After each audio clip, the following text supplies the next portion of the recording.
Do you believe me that I'm a lonely soul? Would you love me? I've been.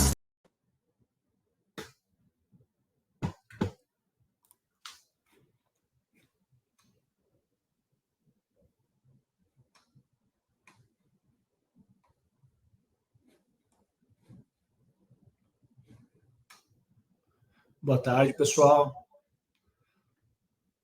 Espero que todo mundo esteja bem. Valeu pela presença aí. Sexta-feira, 5 da tarde, depois de um dia de fechamento de meta, não é moleza não, né? Vou ter que fazer valer a pena o tempo de vocês aí. Prometo cuidar para manter a expectativa alta e entregar um bom conteúdo que faça jus. Sei que para muitos aqui eu tô disputando aí para a semana acabar para já ir para o final de semana, né? Então vamos honrar esse tempo. Para quem acompanhou as duas aulas anteriores, estou num ambiente diferente. Hoje estou no meu aquáriozinho aqui. Disparou o alarme de incêndio do prédio. Vamos lá, galera. Vamos cuidar para não perder a concentração. Obrigado aí pela compreensão. A gente mudou a data da aula de ontem para hoje. Acho que foi uma mudança providencial, né? Ontem era o último dia do mês.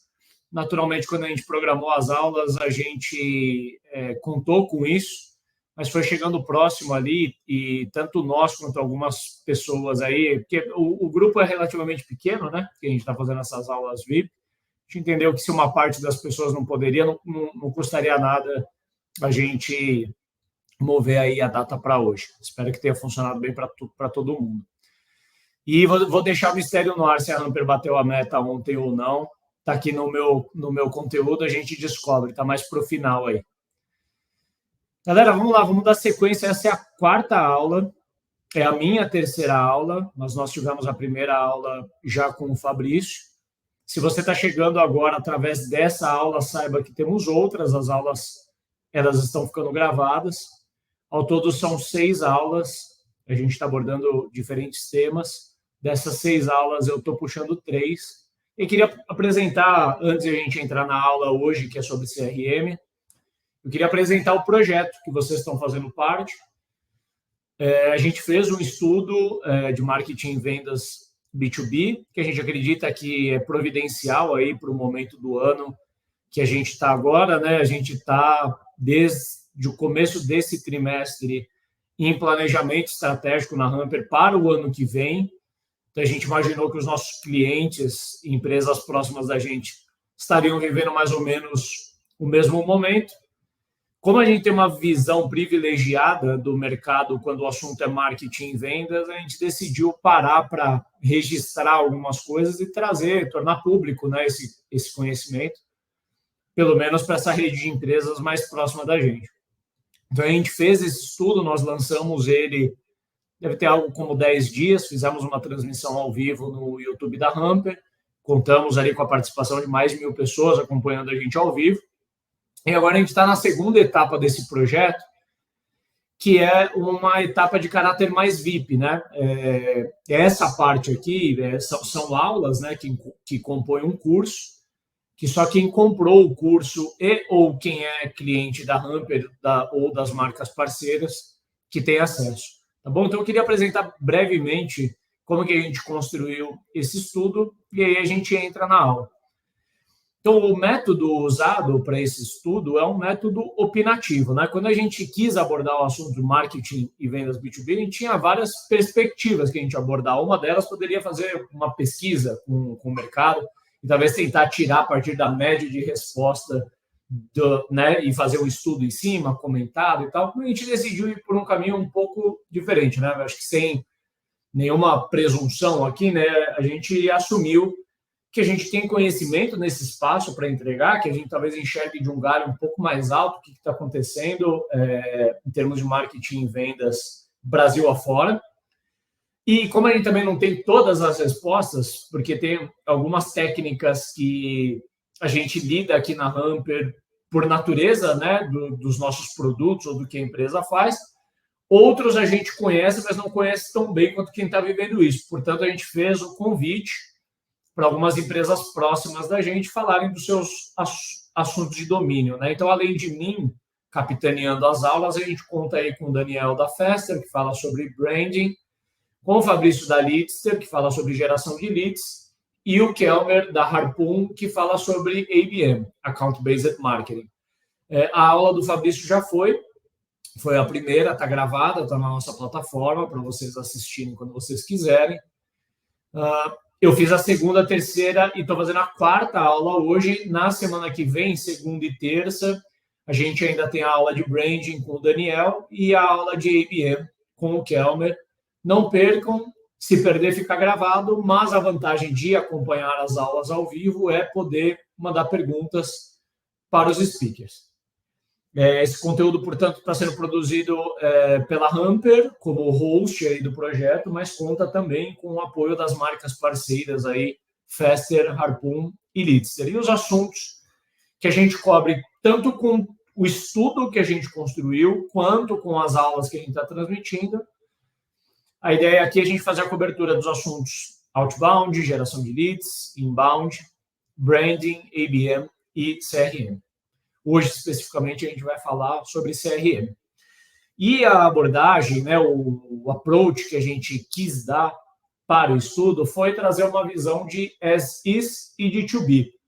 A gente acredita que a gente está vivendo agora um ponto de inflexão na nossa indústria. Não digo que começou exatamente agora, né, em novembro/dezembro de 2023, talvez tenha um pouco mais de tempo. Mas o fato é que as técnicas, as tecnologias, elas estão mudando por uma série de adventos que a gente está vivendo, né? Desde a pandemia, a gente acelerou uma série de coisas que vão desde o trabalho remoto, a aceleração da digitalização. Esse ano a gente teve um marco importante com a popularização da inteligência artificial. O fato é que tudo isso muda muito, né? Na minha aula de inbound, eu falo muito sobre a mudança de hegemonia de canais de conteúdos que eu enxergo. Se vocês não assistiram, não percam a oportunidade depois de assistir, que eu acho que aquela aula, até por ser a minha primeira, acerta bastante o tom do que a gente tem enxergado aqui na Hamper, que vai ser um pouco do que vai ditar daqui para frente. Eu não queria nem usar o nome tendências, e a gente tentou não dar esse caráter também para o estudo, porque a gente não queria que parecesse um estudo que trata de futurologia. A gente está trazendo coisas que a gente já está vivendo, mas talvez por a gente ter a vantagem de estar um pouco mais na vanguarda quando o assunto é marketing e vendas, talvez ele tenha o privilégio de ir um pouco na frente e pode voltar um pouquinho para contar para quem está vindo depois. Então, a gente traz essa visão, né? O as is, como que esses conceitos foram até aqui, e o to be. Eu, durante as minhas aulas, estou sempre procurando concatenar esses dois momentos, tá bom? Como eu comentei, a aula de hoje é sobre CRM. Eu estou chamando de CRM/RevOps e vocês vão entender um pouco do porquê. Porque, para mim, basicamente, a inovação no espaço de CRM tem a ver com o RevOps. É um conceito novo. Não tão novo assim, talvez novo para muita gente que está acompanhando. Eu vou procurar explanar um pouco mais para o final da aula aqui, tá? E aí, galera, entrando de cabeça já no conteúdo, nas minhas 3 aulas eu estou trazendo essa visão de linha do tempo, né? Eu quero fazer a mesma coisa com CRM para a gente ter um entendimento do que mudou em termos de CRM de 2010 para cá.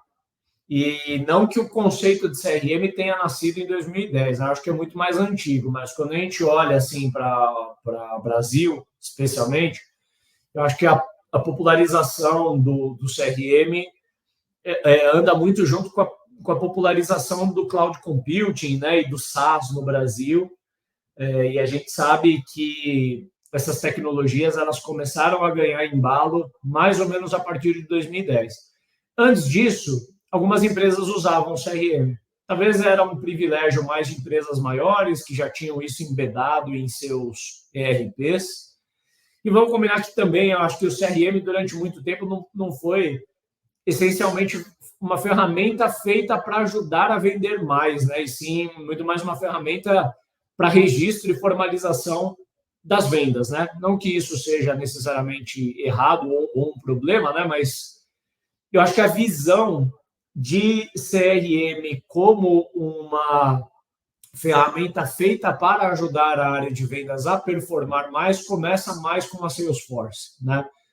Então, a Salesforce ela não é de 2010, ela está mais no começo dos anos 2000, mas começou a se tornar talvez um pouco mais conhecida e até viável de ser adotada aqui no Brasil, mais ou menos por volta ali de 2010, 2012, como eu falei, com a popularização aí de cloud computing e software as a service. Mas teve um outro fenômeno que ajudou bastante a dar um gás na adoção do CRM. Na verdade, são alguns fenômenos. O primeiro deles foi a popularização do marketing digital no Brasil, né? Aí vem junto com o marketing digital, vem inbound marketing, marketing de conteúdo, todo esse esforço da indústria ali, que rolou mais ou menos em 2010 e 2015, democratizou muito mais para as PMEs, especialmente, né? E vale dizer assim, o Brasil é um país composto majoritariamente por pequenas e médias empresas. Eu vou pedir desculpa, galera, por esse barulho que entra no fundo de vez em quando. Isso é uma variável que eu não controlo, tá? Do escritório da Ramper, e aparentemente estão fazendo testes de alarme aqui. Espero não comprometer a qualidade do conteúdo aí. Mas voltando, acho que esses fenômenos que eu comentei, né, da democratização do marketing digital, resolveram um problema e geraram outro problema para as empresas, né? Porque se antes as empresas elas não cresciam porque elas não tinham para quem vender, não tinham mais volume de negócio, né? Não faziam tanto geração de leads, eventualmente com a adoção aí do inbound, do marketing de conteúdo, a geração de leads destravou um pouco, mas o gargalo mudou de lugar. Se as empresas estavam gerando mais leads, elas precisavam aprender a administrar melhor esses leads. E se antes a empresa ela vivia só de indicação, e ela conseguia quase que gerir os relacionamentos dela ali com uma caixa de e-mail, um Outlook, alguma coisa assim, na medida que você investe em geração de leads, é fato que não dá mais, né? E aí você vai precisar de algum método para organizar melhor. E mais ou menos em 2015, a gente tem um marco importante também no mercado CRM. Eu deixei o logotipo do Pipedrive aqui, que é mais para exemplificar. Acho que o Pipedrive ele marcou uma nova geração de software CRM, que é um pouco diferente da geração de Salesforce, Microsoft Dynamics, Sugar CRM, por aí vai, que são plataformas mais robustas, mais complexas de usar, né? Até eu deixei aqui, né? Tinha uma geração de CRMs que tinha muito mais cara de sistema do que de ferramenta para ajudar o usuário. Eu acho que o Pipedrive foi um dos expoentes como ferramenta de CRM em ajudar a democratizar um pouco mais o uso, né? Então, você pega assim, o Salesforce, enxuga ele, resume em poucas telas, super fáceis de usar, que basicamente vai resolver a dor de 90% das PMEs, que é basicamente uma tela de Kanban para você organizar suas oportunidades. Eu acho que foi mais ou menos 2015, 2016 para cá que a gente começou a ver isso acontecer, e eu acho que acabou determinando um pouco do standard, assim, né? Do que esperar de um produto CRM. Não sei se foi necessariamente a Pipedrive que começou pela organização das oportunidades por Kanban. Fato é que hoje, quando a gente olha para CRMs, especialmente os feitos para PME, é muito difícil, para não dizer impossível, que não tenha a tela de Kanban, né? Eu acho que a gente já meio que setou como que o mercado usa, né? Uma ferramenta como essa. Algumas vão ter, claro, os seus diferenciais naturais ali, mas meio que está setado o standard ali. A gente pensa um CRM moderno, hoje tem aquela telinha de pipeline, assim, com as etapas, né, em forma de Kanban, bem user-friendly, né? Eu acho que um dos grandes benefícios disso é que você, contrata uma pessoa nova no seu time de vendas e não precisa ensinar uma ciência de foguete para ela saber vender, né? Ela, basicamente, se ela tiver uma mínima visão de como funciona um Trello, né? Um processo linear, ela já minimamente se encontra ali no CRM, né?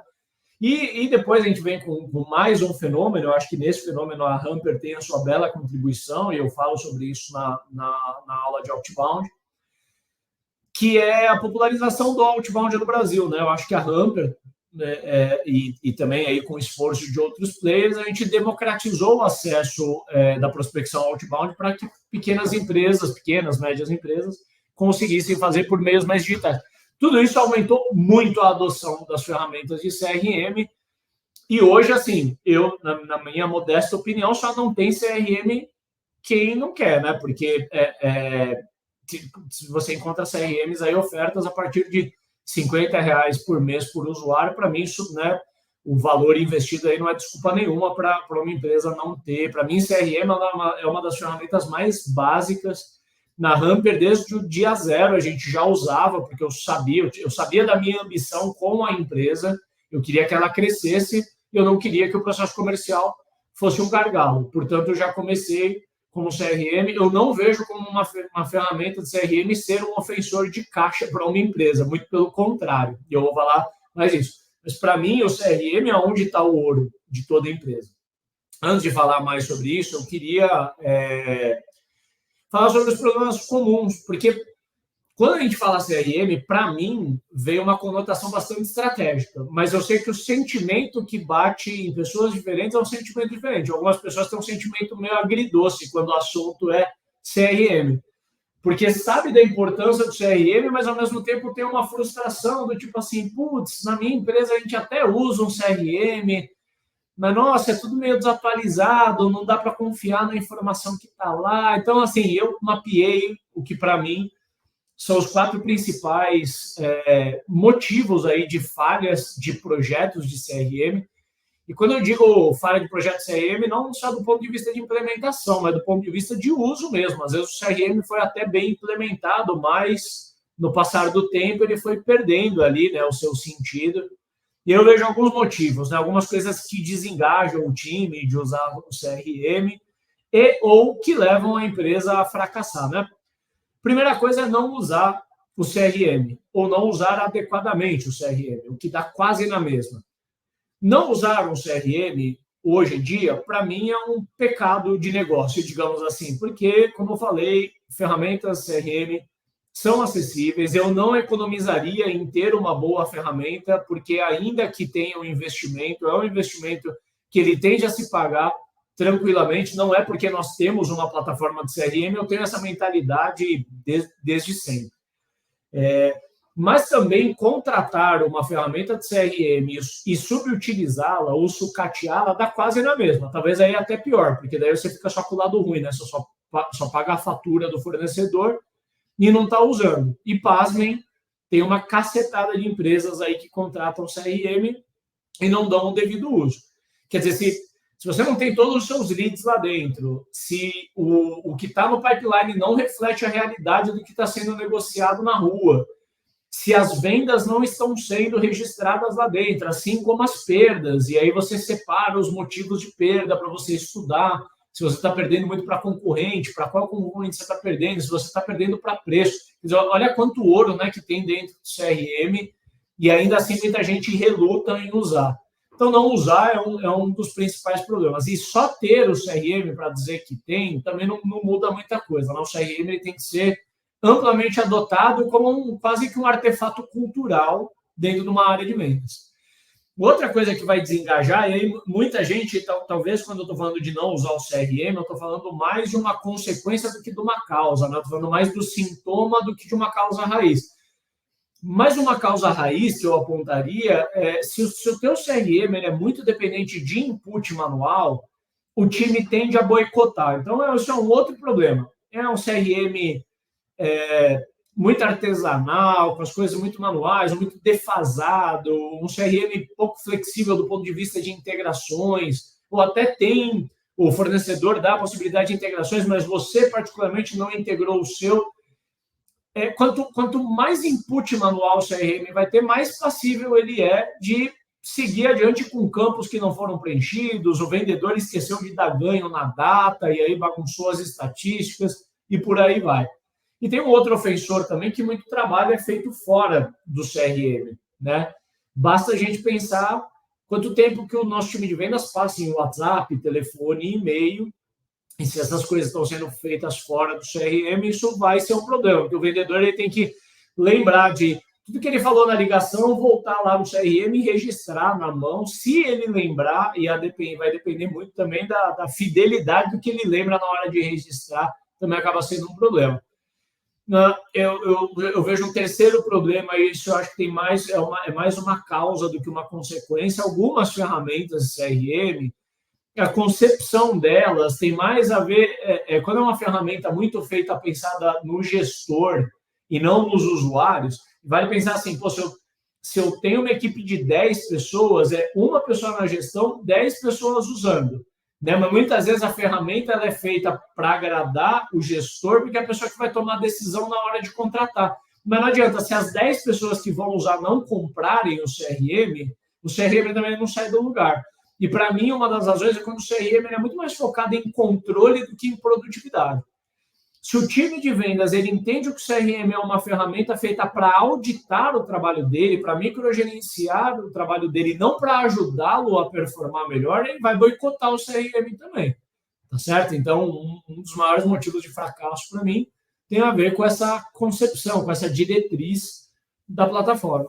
E, por fim, uma queixa que eu escuto muito, principalmente com operações um pouco mais maduras a nível de CRM, é a dificuldade de extrair informação. Talvez, dos 4, o menos crítico, o que dá para conviver melhor. Afinal, todo e qualquer CRM que se preza vai possibilitar que você exporte as informações para o Excel e, no limite, você trata as informações no Excel. Mas é oneroso, né? É muito difícil você ter informações em tempo real ou na velocidade que você precisa para tomar uma decisão, se toda hora você tem que ficar baixando base no Excel, tratando aquela base e tal. Então, idealmente, essas ferramentas precisam ter formas nativas aí, né, de possibilitar você tirar análises e quando topa no limite da análise que a ferramenta te dá, que você consiga jogar isso via API, num Looker da vida ou num Microsoft BI ou qualquer coisa parecida para você conseguir ter acesso a essas informações no tempo e a hora que você precisa para tomar uma decisão. Para mim, essa frase é o disclaimer da aula, né? O CRM, para mim, é a principal fonte de receita de uma empresa. A gente pega em especial, né? Eu imagino que boa parte de quem está acompanhando não é uma empresa de tecnologia, não é uma startup, mas acompanha no noticiário, né? Pegar que durante muito tempo as startups elas operaram com abundância e a fonte de capital, que causa até uma certa anomalia no mercado, a principal fonte de capital das empresas não era o cliente, não era o CRM, era o venture capital, o dinheiro externo, qualquer forma de alavancar. Mas quarta para agora está todo mundo mais ou menos no mesmo balde, né? Está todo mundo precisando tocar o business as usual, né? Ou seja, fazer o cliente render dentro da empresa. Eu convido todo mundo a fazer algumas reflexões comigo, né? O que aconteceria com a tua empresa, ainda dentro do ano de 2023, se você processasse tudo que está no teu pipeline, fechando boa parte disso? Com certeza você teria um final de ano poupudo, ficaria feliz, os sócios, o time de vendas, muito feliz. Outra reflexão, o que aconteceria com a sua empresa em 2024 se você melhorasse só 5% a eficiência do seu processo comercial? Você, ao invés de ter uma taxa de conversão, ao invés de converter 20 clientes por mês, por exemplo, você convertesse 21 clientes a mais por mês. Parece um ganho marginal, mas projeta isso no tempo e vê a diferença que vai dar em termos de margem no final do seu ano. Eu estou falando em meros 5% aqui, tá? Em qualquer etapa, 5% a mais no ticket médio, 5% a mais na taxa de conversão, qualquer ganho marginal que a gente tenha no nosso CRM se reflete em um ganho exponencial ao final de um período. E vamos combinar que incrementar em 5% não é um desafio tão grande assim. Basta a gente querer, basta a gente ter clareza de quais gargalos endereçar, quais alavancas que a gente tem que mexer. E é um pouco disso que eu espero. Eu ficaria super satisfeito se eu conseguisse trazer inputs e provocações aqui que levassem vocês a refletirem sobre o processo comercial de vocês e conseguissem fazer ajustes finos que trouxessem um ganho marginal, que seja de 5% em alguma das etapas. Eu acho que todo mundo já teria feito o tempo valer aqui e acho que dá, galera. Acho que se prestar atenção e implementar com afinco algumas das coisas que eu vou trazer aqui, o ano 2024 pode ser diferente do que ele seria não fosse essa aula. Primeira coisa que eu quero falar sobre organização de pipeline. Como que eu defino o meu pipeline, como que eu defino o meu, ou sendo um pouco mais antigo aqui, como eu defino o meu funil de vendas, né? Eu trago aqui uma primeira reflexão, que é o perfil de cliente que você vende, ele vai definir como que é o seu processo. Então, não adianta muito tentar procurar só pelas boas práticas ou benchmarks, ou saber, por exemplo, como que a Hamper organiza o funil de vendas dela, se você é uma empresa completamente diferente do ponto de vista de para quem você vende, o teu tipo de produto, o teu ticket médio. Então, para a gente aterrissar um pouco o que eu quero dizer com isso, é mais ou menos o seguinte: se você vende um ticket médio relativamente baixo, e aqui é só para ancorar, tá, galera? Eu não vou trazer nenhum número que é alguma verdade absoluta aqui. Aqui são só números a teor de ancoragem. Se você vende alguma coisa de R$200 por mês ou menos, eu vou considerar o teu processo de vendas muito simples, né? É um processo de vendas que a gente pode considerar low touch. Ainda que você seja B2B, eu acredito que você vende um negócio de R$200 por mês, não comporta você ir visitar o teu cliente. Às vezes não comporta nem que você faça prospecção, né? Você tem que fazer assim, uma geração de leads um pouco mais massificada. Os leads eles têm que se educar quase que sozinhos. E no seu CRM mesmo, você vai tratar uma perspectiva de funil quase que de fundo de funil.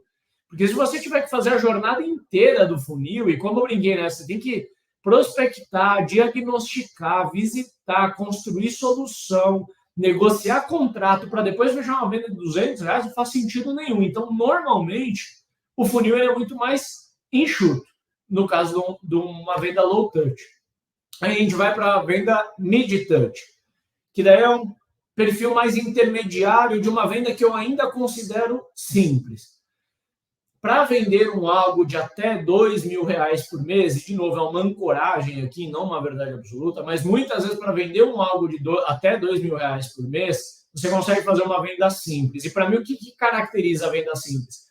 Se eu consigo ir do começo ao fim e envolvendo um único stakeholder na venda, uma única pessoa tomadora de decisão do outro lado, a minha venda ela é simples. Então, se eu vendo direto para o dono, vou vendo direto para o head de uma área, alguma coisa assim, e eu acredito que uma venda de até mais ou menos R$2.000, uma pessoa que toma decisão, ela consegue matar no peito sozinha, eu ainda consigo praticar um tipo de venda simples. E aí o funil, ou as etapas, ele é um pouco mais extenso do que o low, por natureza, né?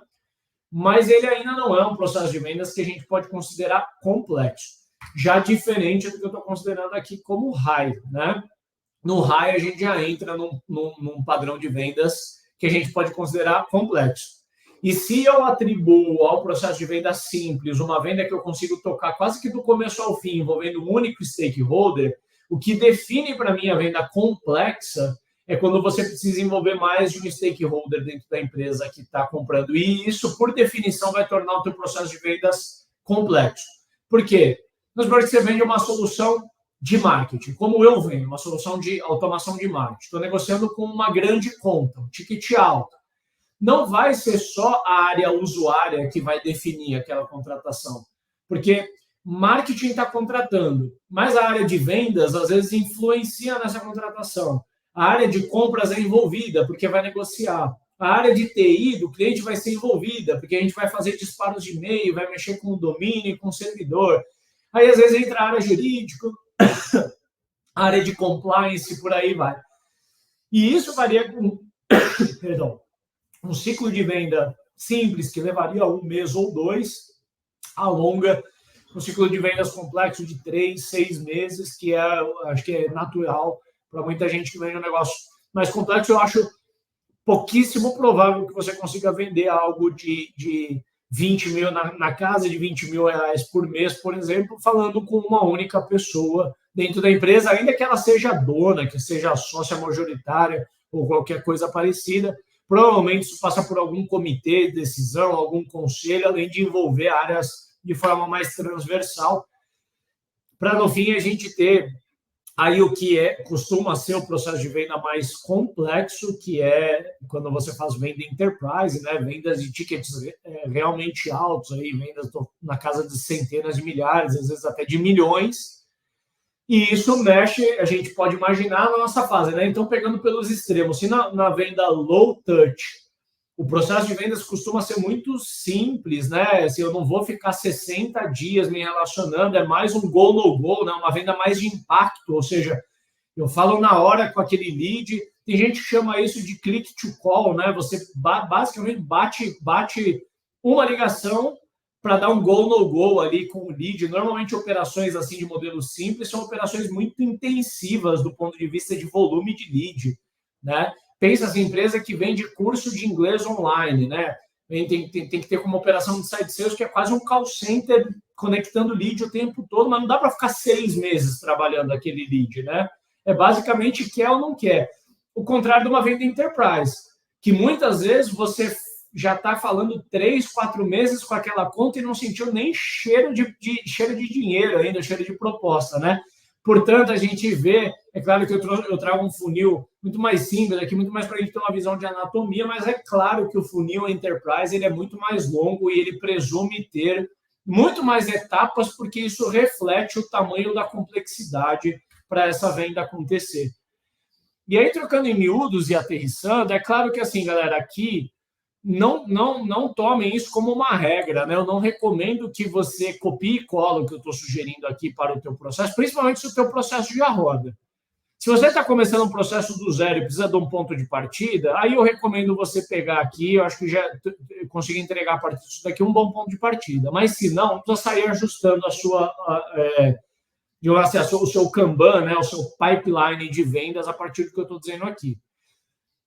Eu só quero trazer assim, algumas recomendações do que não fazer, e aí eu considero erro. Só toma cuidado, se você tiver em algum desses cenários, para não fazer um Big Bang dentro da empresa e mudar tudo de uma vez só. Mas o que eu considero errado numa gestão de pipeline? Eu vou citar 2 exemplos. Um dos exemplos é você ter etapa baseada em atividade. Então, eu já cansei de ver, galera, CRM, que as etapas são assim: fazer follow-up, envio de proposta, aguardando o retorno. Se o pipeline de vocês está assim, eu não vou dizer que é errado, né? Porque acho que para mim é menos uma questão de certo e errado. Mas eu acho que dava para ser melhor, né? Vamos ser polidos aqui. Você não está dentro das boas práticas, digamos assim, né? Eu acho que na minha aula de inbound eu falo bastante sobre jornada do cliente. E é muito inteligente a gente olhar o nosso processo de vendas como se a gente vestisse ele no processo de compra do nosso cliente. Então, idealmente, a gente mapeia quais são as etapas do processo de compra do nosso cliente e a gente reflete isso no nosso processo de vendas, tá bom? Mas se precisar partir de um processo genérico, digamos assim, eu acredito que em vendas B2B a gente pode evitar fugir, mas a gente não vai conseguir ir muito longe das 2 propostas que eu estou trazendo aqui. Só para comentar, eu falei que eu ia falar de 2 erros, né? Um é ter as etapas baseadas em atividade. O segundo erro é ter etapas que incentivam o vendedor a bypassar o próprio processo. Etapas como, por exemplo, assim, on-hold. Essa eu já cansei de ver em CRM. O que acontece? Você tem as etapas, né, step by step, assim, sequenciais, mas no meio do caminho tem um on-hold. O que é o on-hold? Né? Quando o lead dá uma sumida, o vendedor farejou que aquela venda vai levar muito tempo, ele vai botar na coluna on-hold. Né?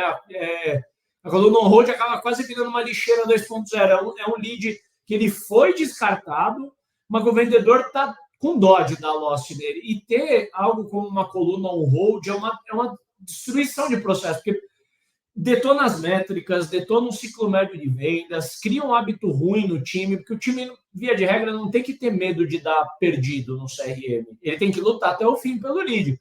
Mas se perdeu, perdeu. Vira estatística e vamos para o próximo. Tem muito vendedor que tem apego, né, tem preciosismo com o lead e não dá loss. E aí, se a gente cria acomodogramas no nosso processo que incentivem o vendedor a fazer, está incentivando o vendedor a não usar bem o CRM. Então, fica uma dica. Procura deixar, por mais que o processo B2B ele não é sequencial e linear como a gente gostaria que ele fosse.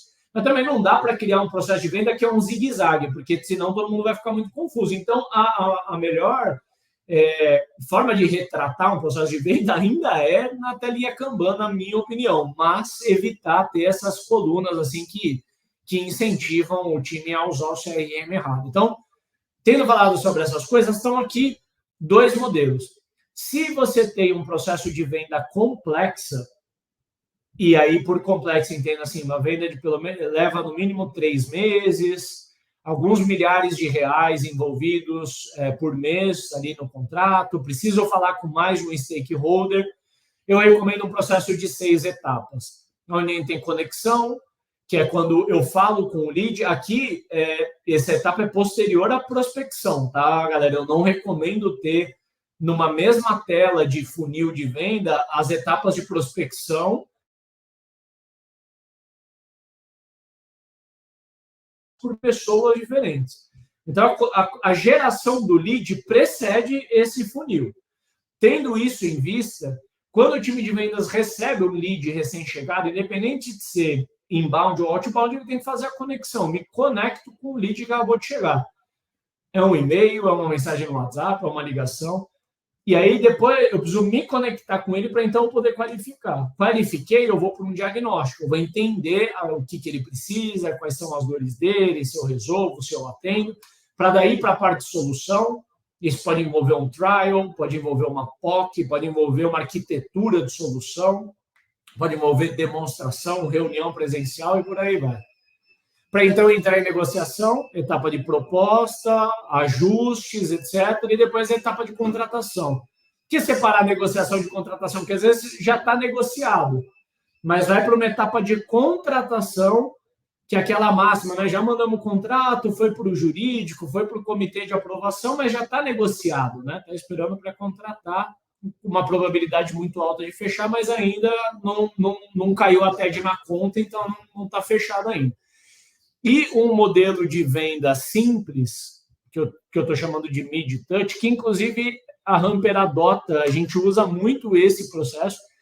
A gente tem um funil high-touch aqui para contas maiores, que segue o de cima, mas majoritariamente na Hamper a gente segue esse processo aqui. Majoritariamente os leads que eu trato, eles vão fechar contratos de até R$2.000. Podemos vender mais caro que isso? Podemos. Tem bastante case que a gente paga mais de R$2.000 por mês.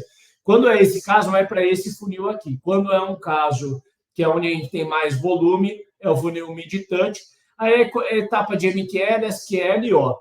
MQL, Marketing Qualified Lead, ou seja, o time de marketing despeja os leads qualificados nessa etapa. O vendedor recebe, conecta, qualifica. Se qualifica, avança e marca demo, vai para SQL. Tratou a demo, diagnosticou o cliente na demo, demonstrou solução, o cliente tem fit, quer avançar, vai para a proposta. Nem todo mundo que a gente faz demo, a gente manda proposta. Às vezes, numa demo, a gente pode mapear que o produto não resolve o que o cliente quer, o que o cliente não tem fit, e a gente pode dar lost nessa etapa. Mas uma boa parcela vai de SQL para oportunidade. Na oportunidade já é uma negociação em aberto, eu vou falar mais sobre isso um pouco mais adiante, e aqui a gente define se o cliente ele avança ou não na contratação. Tá bom, galera? Então, 2 exemplos, de novo, não são verdades absolutas, mas é um bom ponto de partida, principalmente para quem está perdido aí, para quem está iniciando uma nova jornada com o CRM. Segundo ponto que eu quero trazer, galera, sobre input e atualização de dados. Lembra que eu falei que era o calcanhar de Aquiles? Para mim, é o maior inimigo do CRM. Vamos fazer uma reflexão juntos. Essa estatística ela não é minha, ela não é da Hamper. Curiosamente, a gente já rodou pesquisa na nossa base de clientes, num passado um pouco distante, para mapear o esforço manual envolvido, e o número anda muito próximo com os benchmarks de mercado, que vão dizer que mais ou menos 60% do time de vendas é perdido com atividades administrativas e não ligadas à venda. São atividades que não ajudariam o vendedor a vender mais. Está fora digamos assim, fora de fazer demo, negociar, etc., que é normalmente o que o profissional de vendas gosta e onde ele agrega valor, né? Então, quando a gente fala o que está dentro dessa parte da pizza aí do tempo dos vendedores, cadastrar cliente, fazer preenchimento de dados, porque não basta só cadastrar, você cadastra quando o cliente chega, mas na medida que você vai evoluindo na conversa com o cliente, você tem que lembrar de voltar a cada reunião que você fez, registrar os dados a mais que você coletou. A gente sabe que a galera esquece. Você tem que fazer follow-up, tipo, manda a proposta, 2 dias depois eu tenho que lembrar que eu tenho que fazer o follow-up naquela proposta que eu mandei. E principalmente quando o CRM é mal administrado, e aqui vai uma boa parte do tempo, e é um inimigo meio oculto, porque ninguém para calcular quanto tempo que o time perde fazendo isso, é a tal limpeza do CRM, né? Todo CRM mal administrado, de tempos em tempos, a liderança do time comercial precisa falar, galera, vamos lá, pô, tem uns 2, 3 meses aí que o pipeline de vocês, ninguém está dando lost, já não dá mais para extrair nada, eu não entendo nada quando eu tenho que olhar. Por favor, faça uma limpeza até sexta-feira no final do dia para a gente fazer uma reunião na segunda-feira e ver realmente o que a gente tem de oportunidade. Aí vai o time fazer um multirão lá para fazer a tal limpeza de CRM. E aí já destruiu todas as estatísticas, né? Porque tudo que era para vir dando lost ao longo do tempo vai ser tudo dado lost num dia só, ou seja, joga fora as estatísticas daquele mês ali, porque não vai servir para quase nada. Então, muito tempo da galera é perdido nisso. Isso nos leva a crer, volta ao ponto que para mim é uma das causas raízes de fracasso do CRM, né? O time desengaja com o uso. Quando o time ele não entende o CRM como algo que vem para ajudá-lo a vender mais, o time desengaja, porque tira isso dele e fica só um sistema de controle, um sistema de registro de informação, que o vendedor fala, eu estou aqui para vender, né? E não para sistematizar a informação. Se entrar no mérito, isso está certo ou errado, mas eu acho que dá para a gente fazer melhor. Para mim, o CRM ele deve ser encarado como uma ferramenta para aumentar a produtividade do time de vendas. E a gente aumenta a produtividade do time de vendas quando a gente assegura que o time de vendas está focado no pipeline ativo. O papel do vendedor é fazer o lead que está na etapa 1 avançar para a etapa 2, o que está na etapa 2 avançar para a etapa 3, o lead que está na cara do gol a fechar. Né? É um jogo de avançar etapas.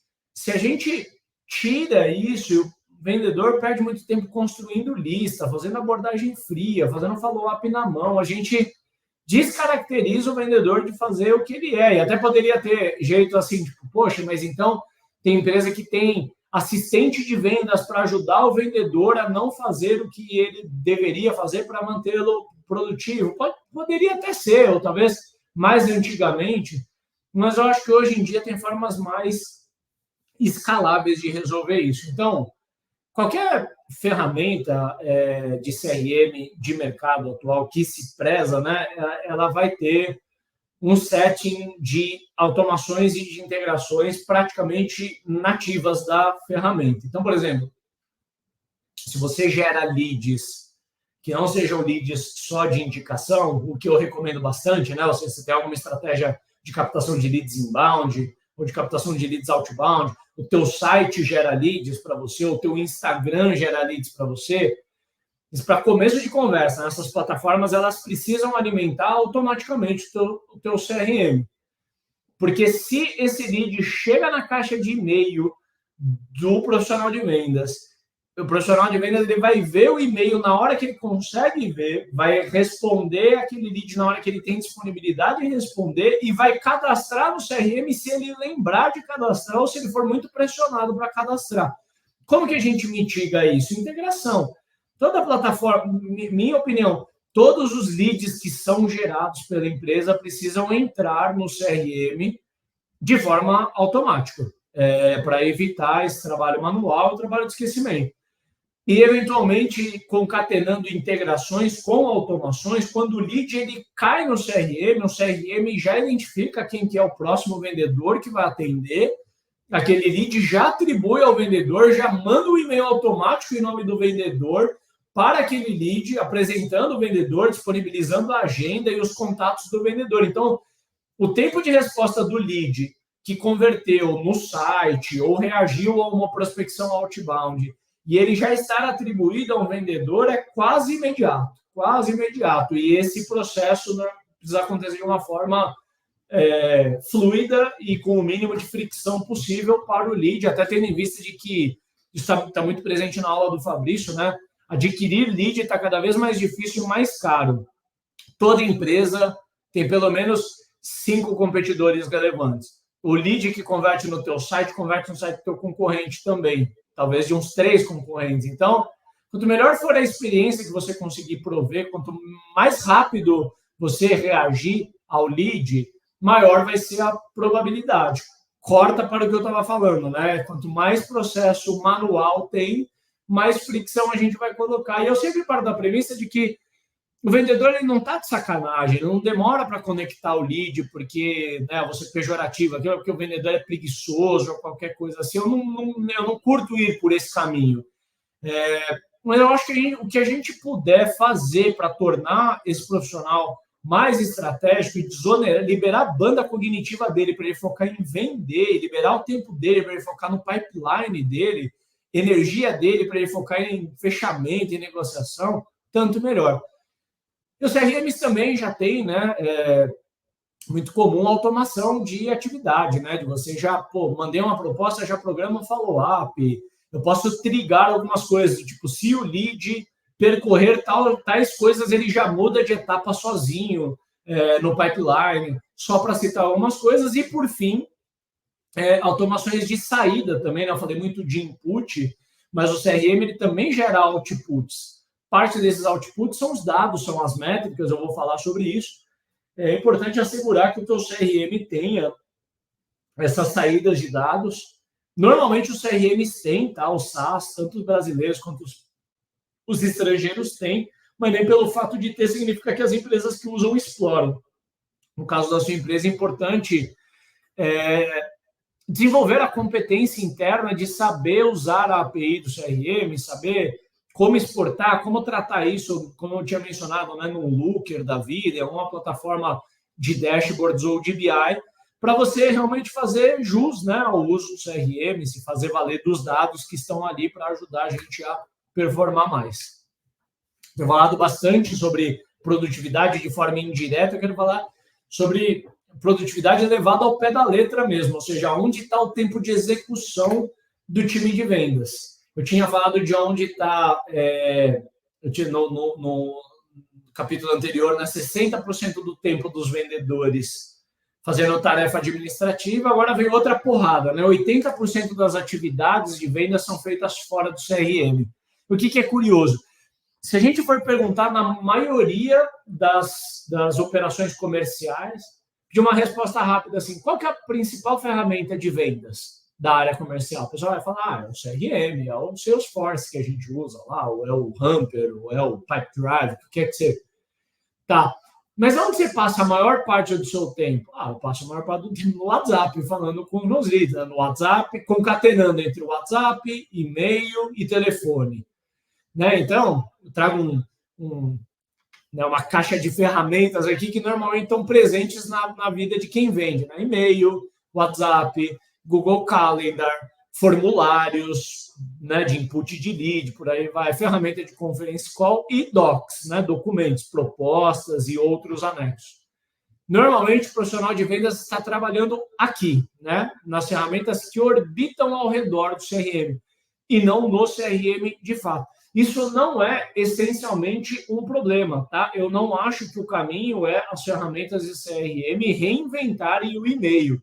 Ele não vai abandonar o uso do Google Workspace lá, ou do Microsoft 360, o que quer que seja, e usar o e-mail que um CRM propõe, por exemplo, né? Mas tendo em vista que você vai usar o seu número de WhatsApp, sua ferramenta de e-mail, da forma como ela é, quanto mais integrada ou até quanto mais nativa ela estiver dentro da sua ferramenta de CRM, melhor. Porque quanto menos argumentos eu gerar para o meu time de vendas sair do CRM para fazer coisas fora do CRM, mais eu derrubo as barreiras de uso do CRM, que normalmente é o maior gargalo, tem a ver com o uso, e menos eu tiro o foco da galera. Assim, o time de vendas, por exemplo, troca mensagem o dia inteiro no WhatsApp com clientes, no final do dia ele tem que lembrar de copiar as threads de conversa e colar dentro do CRM, fazer a mesma coisa com o e-mail, ou não ter uma agenda integrada e por aí vai, né? Então, não necessariamente a gente precisa ter tudo isso daqui já integrado ao CRM, mas majoritariamente, em especial, as ferramentas que os vendedores mais usam, né? WhatsApp, e-mail e telefone, na minha opinião, né? Eu acho que um CRM que se preza, ele precisa trazer o inbox do vendedor para dentro do CRM. Eu mando e recebo e-mails ali por dentro, eu converso no WhatsApp, ele está automaticamente identificando com quem eu estou conversando e logando as conversas já dentro daquele lead, dentro daquela oportunidade. Mesma coisa, telefone. Preciso fazer um follow-up, eu não vou pegar meu celular e ligar, eu ligo por dentro do CRM. Por quê? Porque aquela ligação ela já fica atrelada à oportunidade. Se um dia o vendedor sai da empresa e outra pessoa assume aquela negociação, está lá todo o registro, inclusive a gravação das ligações para serem consultadas. Se é um time de vendas mais avançado, a gestão de vendas costuma fazer coach com o time de vendas, dá para ler o que o time de vendas está trocando no WhatsApp, trocando no e-mail, principalmente ouvir as ligações de vendas para conseguir fazer coach e desenvolver mais o time de vendas. Mas isso, para mim, é num estágio mais avançado. No bottom line, o que toda empresa precisa é não gastar tempo nobre de um profissional que traz receita para a empresa, perdendo tempo copiando e colando informações. E muitas vezes a gente até desmotivando a galera, porque eu entendo que a gestão precisa que essas informações estejam dentro do CRM. E na falta, o time de vendas vai tomar cobrança. E aí cabe a nós a gente pensar se a gente quer contaminar a energia do time com uma energia ruim, cobrando o vendedor de logar as informações que ele deveria logar no WhatsApp. Mas esse cara aí já tem uma meta enorme para carregar, ele deveria estar 100% preocupado com a meta, e não se ele está lembrando de copiar e colar e atualizar o CRM, tá certo? Pelo menos essa é a minha opinião. Deixa eu dar um golinho de água aqui.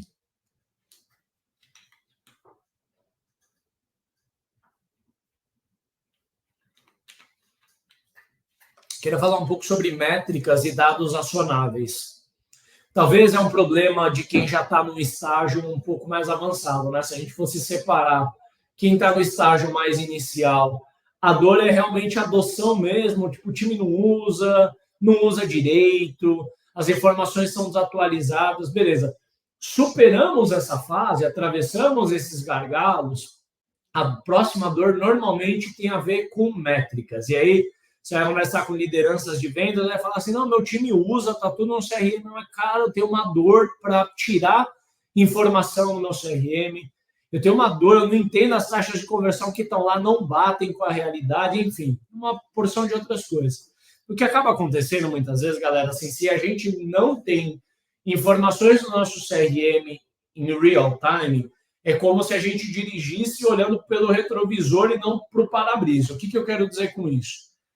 Se eu só consigo fazer análises exportando dado e olhando o que já aconteceu com o meu processo, por exemplo, não é difícil tirar, pelo menos não deveria ser difícil tirar, assim, quantos leads a gente gerou esse mês? Pô, essa resposta tem que estar em algum lugar lá no CRM, né? Facilmente. Uma quantidade de lead gerado já foi.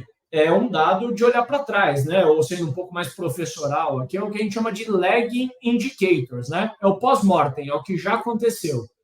Se eu tirar assim, quantos leads eu gerei em novembro, eu tenho esse dado, mas eu estou lendo o jornal de ontem, tá certo? Eu não consigo essencialmente tomar boas decisões para dezembro com base. Eu acho que o passado também conta uma história, mas seria melhor se eu tivesse dados de predição, e a gente já vai falar disso. Então, dados como quantos leads eu gerei, quantos leads eu perdi, quais são os motivos de perda, quantas vendas eu realizei, são dados importantes, tá? Não estou menosprezando, não recomendo que não olhe, mas não dá para a gente tomar boas decisões durante o mês olhando só para o que já aconteceu, tá bom?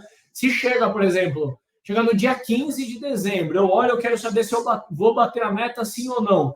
Eu olho só para as vendas que eu já fiz, eu não consigo projetar futuro a partir disso. Eu sei o quanto eu já assegurei ali.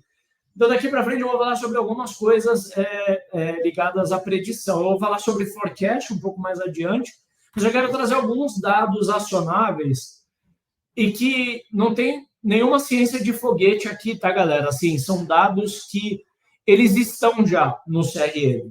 Se as oportunidades, né, se os leads estão sendo devidamente movimentados ao longo do pipeline, essas estatísticas elas já existem. A gente só precisa aprender como extraí-las e como consumi-las, mas eu não estou trazendo nada muito novo aqui. Só que esse é um ponto, assim, pode confiar, é transformador. Se você conseguir trabalhar, se eu precisasse ter um único dashboard na área de vendas, eu teria esse aqui. Encher dashboard com gráfico pizza, gráfico em barra, acho sexy pra caramba, fica super bonito na TV. Mas dado prático mesmo, é uma tabelinha como essa daqui. O que tem nessa tabela? Cada vendedor do time é uma linha. E aí eu sei quantos leads ativos ele tem em cada etapa e qual que é a taxa de conversão que ele tem atualmente em cada uma das etapas, passando de uma fase para outra. Porque aqui eu consigo definir qual que é o benchmark interno da minha empresa para cada uma dessas métricas. Por exemplo, talvez a minha memória aqui falhe um pouco. Mas eu sei, por exemplo, que eu preciso entregar por mês para um vendedor aqui na Rampl entre 60 e 70 leads. Só que não é porque ele recebe 70 leads ao longo do mês que é permitido que ele tenha os 70 na coluna de MQL. O time de vendas aqui tem um lead time, e eles são cobrados por esse lead time, de fazer o lead que chegou para ele avançar ou ser perdido em até 5 dias. Então, fazendo uma conta de padaria aqui. Se o vendedor recebe entre 60 e 70 leads por mês, ele vai receber por dia útil, vamos facilitar a conta aqui, 20 dias úteis, 60 leads por mês, ele vai receber 3 leads, beleza? 3 leads por dia útil. Se ele tem 5 dias para dar uma acabativa para aquele lead, ou avança ou joga fora, ele vai acumular até 15 leads ativos naquela etapa, porque no 6º dia ele já tem que ter descartado ou avançado os leads lá do primeiro dia, tá certo? Então ele vai ter ativos 15 leads por mês. O que a gente faz no nosso painel? A gente cria uma regra que se o vendedor tem mais do que 15 leads na etapa MQL, o painel já fica amarelo. Se ele está até 20% do SLA, se passa de 20% do SLA, ele fica vermelho. Taxa de... Aí eu não vou dar o exemplo para cada, mas a mesma regra que eu falei serve para MQL, para SQL, para OP e para ganho. Tem que ter os benchmarks, né, as estatísticas do seu funil, para você estabelecer qual que é o seu padrão de qualidade, qual que é a taxa de conversão aceitável para a sua empresa. Talvez a da Rampl seja uma, da sua empresa seja outra. Provavelmente é assim, né? Mas vamos dizer assim, digamos que a gente quer que de demos realizadas, né, de SQL para propostas enviadas, a gente quer ter uma taxa de 70% na Rampl. É bem razoável, né? Significa quase que, vou arredondar um pouco aqui, 2 de cada 3 demos que a gente faz, 2 vão virar proposta, tá certo? Aí percebam que os vendedores que estão performando maior ou igual à taxa esperada não pinta de nenhuma cor. Mas quem está abaixo da taxa esperada pinta de amarelinho. Com esse conjunto de informações aqui, pessoal, e eu consigo criar regras, né? Isso daqui a gente faz fora do CRM. O nosso CRM fornece esses dados em tempo real, a origem do dado é o CRM, mas ele vai para um pool de dados onde ele pode ser tratado ou não, ou ele vai direto para o Google Data Studio, né, para o Looker, onde ele indexa essa telinha. E aí a gente cria lá as nossas regrinhas de negócio. Quando pinta de amarelo, quando pinta de vermelho, quando não pinta de nada. E a gente cria regras para, por exemplo, assim, quanto que o time já tinha que ter vendido até aquele período no mês. Então, por exemplo, se o vendedor tem que vender, fazer 10 vendas no mês, eu espero que no dia 15 ele já tenha vendido metade disso, ele já tenha vendido 5. Se ele vendeu abaixo de 5, o dashboard acusa. Se ele vendeu mais do que 5, está tudo bem. Então, a gente cria essas regras. Qual que é o valor disso na prática? Isso daqui fica na tela do time de vendas o dia inteiro. O time de vendas usa esses dados para fazer daily, mas a qualquer momento um profissional de vendas pode levantar e ir lá no dashboard e olhar como que ele está em relação aos colegas dele. Na verdade, ele nem precisa andar até o televisor, porque isso está na web, né? Qualquer um deles acessa do próprio computador. Isso gera um efeito de autodiagnóstico que é fantástico para o vendedor ter dado acionável para si mesmo. Tem muita empresa que não entrega dado e informação para o vendedor porque presume que não tem maturidade para entender. O perdão da palavra, para mim, é cagada. Acaba ficando detido na mão do gestor. E aí parece que o gestor é o único que tem um binóculo especial que ele consegue enxergar o que está acontecendo na área, e o time de vendas é sempre muito dependente dele para dar as respostas. A começar até porque o time de vendas não tem nem direito à informação dele, quiçá um diagnóstico e um plano de ação.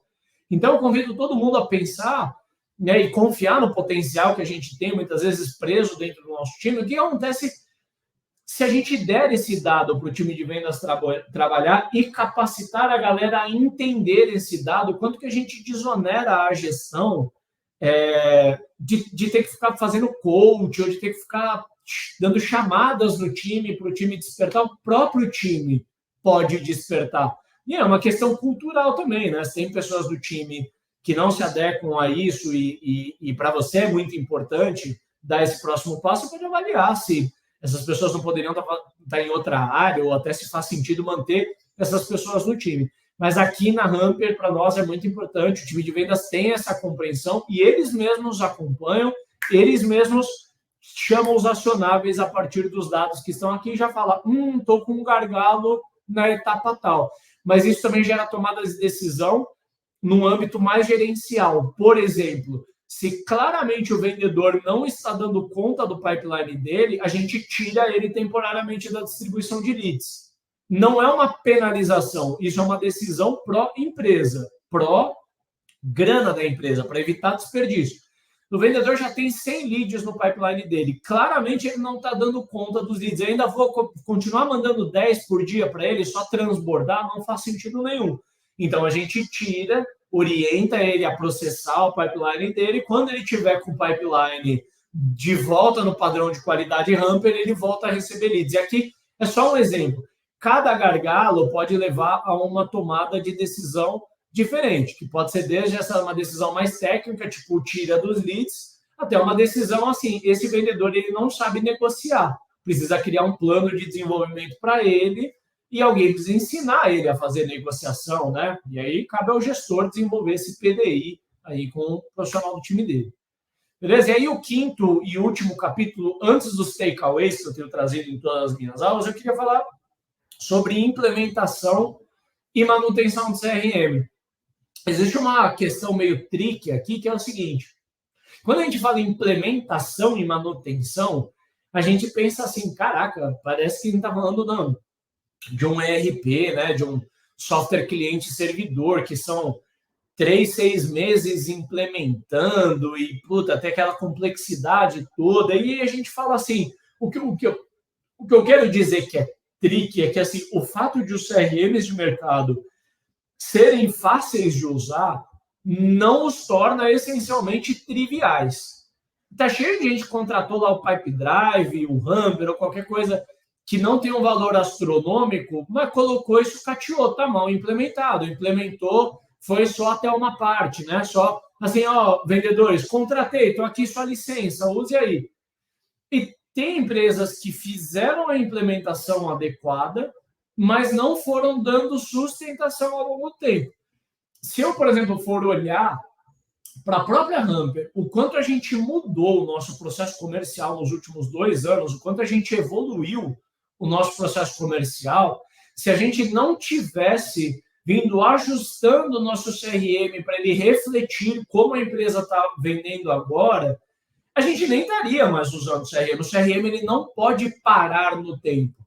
E aí a pergunta que eu faço é quem cuida do CRM dentro da sua empresa? O que acontece em muitos casos? Normalmente, quem contrata o CRM é um dos donos ou das donas ou a liderança da área de vendas. Quem que vai usar? Os vendedores. Pensa assim, pau quebrando no mês, no frigir dos ovos.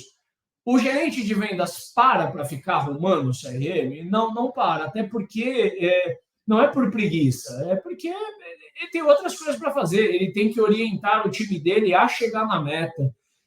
o que acaba acontecendo muitas vezes é se esse camarada, né, for muito comprometido, ele vai tirar um dia do final de semana dele para arrumar o CRM, ele não consegue parar com a operação a quente, até porque se ele mexe em coisas no CRM com o time trabalhando, ele quebra o trabalho da galera lá e tal. Então, assim, existe uma complexidade em mexer com isso. O que acontece na grande maioria das empresas é que a ferramenta de CRM é contratada e é largada na mão do time de venda. Galera, tá aí, ó, show de bola. Agora vocês não têm mais desculpa para não vender. Tô aí o CRM, é só usar, beleza? E aí a galera vai fazendo o melhor ali para usar. Às vezes o CRM não reflete necessariamente o que é o processo comercial da empresa. A galera vai fazendo uns puxadinhos para se adaptar e tudo mais. Aprende a ignorar grande parte do que o CRM tem para oferecer. E aí vão acontecendo coisas, tipo, a integração com o inbound quebrou. Porra, ninguém arruma. Automação de lá parou de funcionar, tá mandando para o cliente errado. O dashboard quebrou. E cada uma dessas vezes, né, que o dashboard quebrou, é uma tarde do gerente comercial para arrumar o dashboard. E é um tempo muito precioso da empresa, que foi uma tarde que ele perdeu, que ele poderia estar desenvolvendo o time dele, ajudando o time dele a chegar na meta, mas que ele passou mexendo ali em parâmetros, né, ou tentando fazer a coisa voltar a funcionar. Então, o que a gente mais vê por aí é CRM que está sucateado. Não necessariamente foi assim quando contratou, mas por falta de manutenção e muito por a gente subestimar, por a gente entender que é uma ferramenta SaaS, que é fácil de usar, a gente acaba não dando a devida manutenção. E para mim, a forma de resolver isso é criando a função e ou a área de RevOps. E aqui, é claro que, assim, galera, existe um estágio, né, um nível de maturidade para a empresa começar a olhar para a Ops. E eu já falo sobre isso. Né? Mas o que eu quero dizer eu não gosto de criar complicômetros, como eu vejo no mercado, que às vezes gera na cabeça de quem está mais no início, de falar assim, nossa, eu fui numa imersão de vendas e me falaram que eu preciso ter o SDR, o BDR, o LDR, o Account Executive, o Closer, o Customer Success e o Farmer. E aí eu falo assim, mas eu sou sozinho no meu negócio, quer dizer, eu voltei com um problema insolúvel, eu não consigo ter esse batalhão de gente da noite para o dia.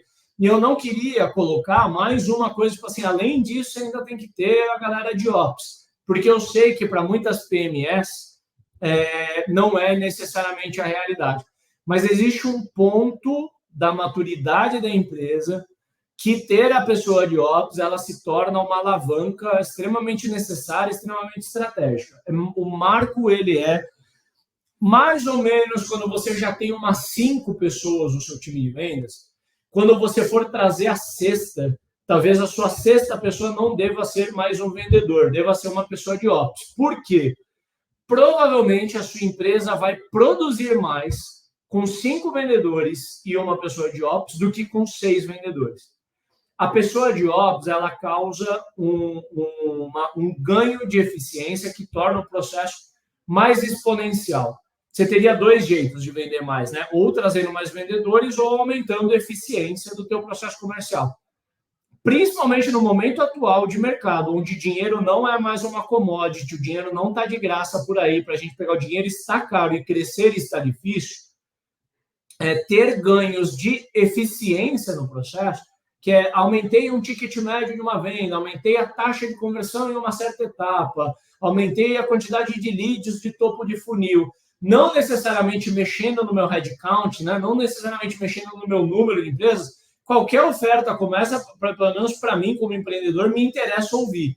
E a área de Ops é uma área que promove esse tipo de ganho. Claro que desde que bem implementada, assim como tudo, né?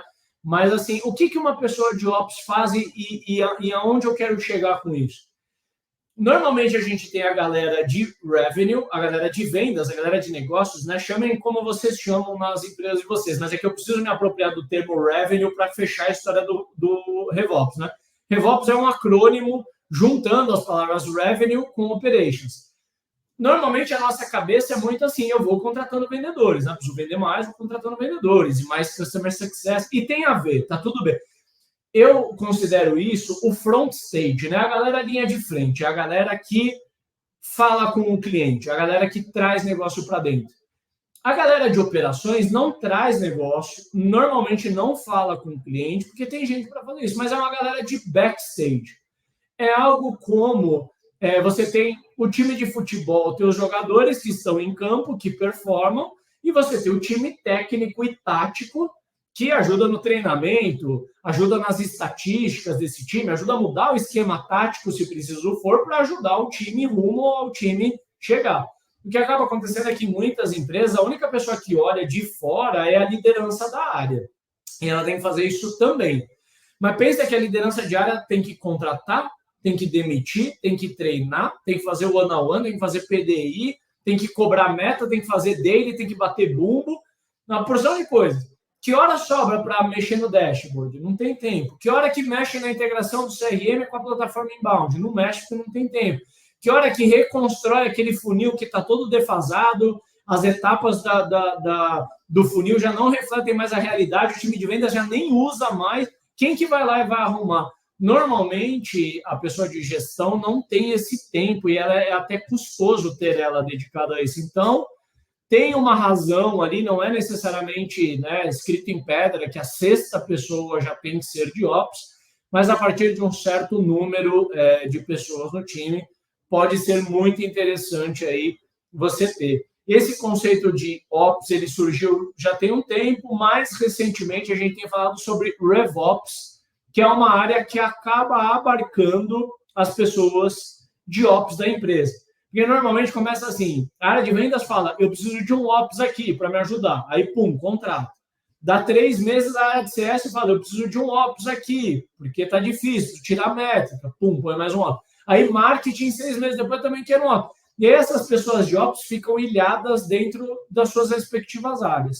E aí vem a área de RevOps e promove isso, assim, vamos aglutinar as pessoas de Ops como sendo uma área. Assim como existe vendas, marketing, CS, cria-se a área de RevOps.